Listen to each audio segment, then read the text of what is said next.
want to get to speaking on the topic of Israel.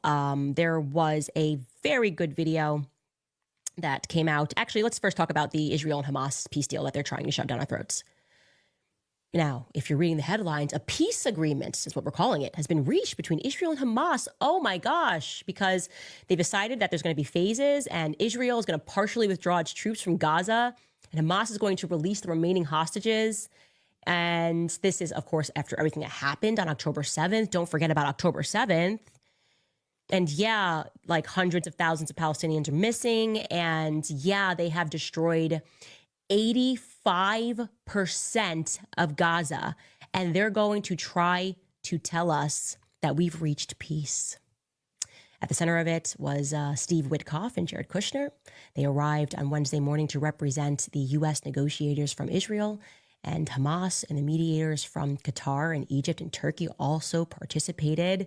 And we're supposed to go, wow, that's amazing. Trump put a statement out on Truth Social. He wrote, I'm very proud to announce that Israel and Hamas have both signed off on the first phase of our peace plan. This means that all the hostages will be released very soon, and Israel will withdraw their troops to an agreed upon line as the first steps towards a strong, durable, and everlasting peace that all parties will be treated fairly. I can't even finish it because it makes me sick that they think we're this dumb. 85% of Gaza has been destroyed in this pre-planned, controlled demolition of Gaza. Bibi Netanyahu is on camera explicitly before October 7th saying we need to hit them so hard that they can't come back. Jared Kushner is involved in, he will financially benefit from whatever they build in its place. Again, all of this began before October 7th, right? So we are supposed to believe that this isn't just, well, business as usual. We got done what we needed to get done, and now we can begin phase two. But we're supposed to thank them. We're supposed to thank the monsters that did this.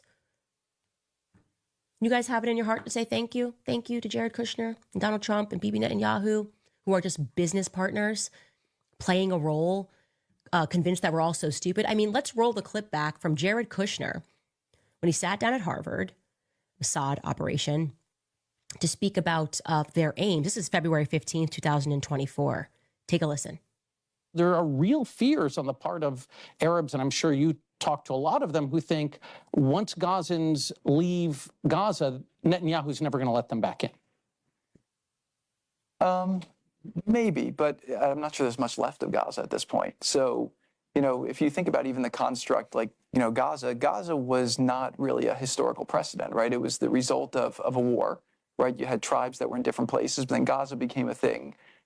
Egypt, used to run it. And then, over time, you had different governments that came in different ways. So you have another war, usually when wars happen, borders are changed historically over time. And so my sense is I would say, how do we deal with the terror threat that is there so that it cannot be a threat to Israel or to Egypt, right? I think that both sides are spending a fortune on military. I think neither side really wants to have, a terrorist organization enclaved right between them.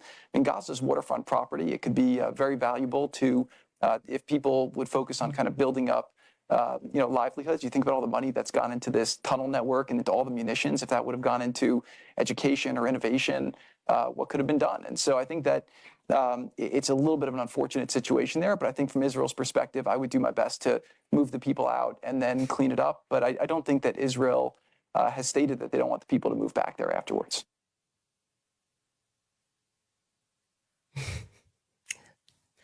And Trump wants a Nobel Peace Prize, by the way, for the planned ethnic cleansing so that they could profit on the land and turn it into a beach town. So let me say this. This is our never again, okay? This is a Holocaust. A Holocaust just happened. A real Holocaust just happened. And we will never forget this. You need to tell your children what happened in Gaza. You need to tell them exactly who did it, exactly whose families were involved in this. And when you hear in the future somebody tell you, like, we're going to Gaza Beach for a vacation, you need to look at them like they are the absolute vermin of our society, because they are. They are. Their children will be cursed, okay? If you go and you play in the sand where you know that your forefathers planned to mass murder children, you will be cursed. Every person who steps foot on that Every family that is set to inherit what they did, they will be cursed. Your children's children will be cursed. Gaza belongs to nobody but the Palestinians. So when you begin to move the Israelis in there, and when the Trump Hotel gets built on there, I caution the rest of the world to stay far away from that cursed land, because something is coming. You can't commit that much evil in broad daylight and not think it's going to come back to haunt you. Anyways, God bless. May he get his Nobel Peace Prize.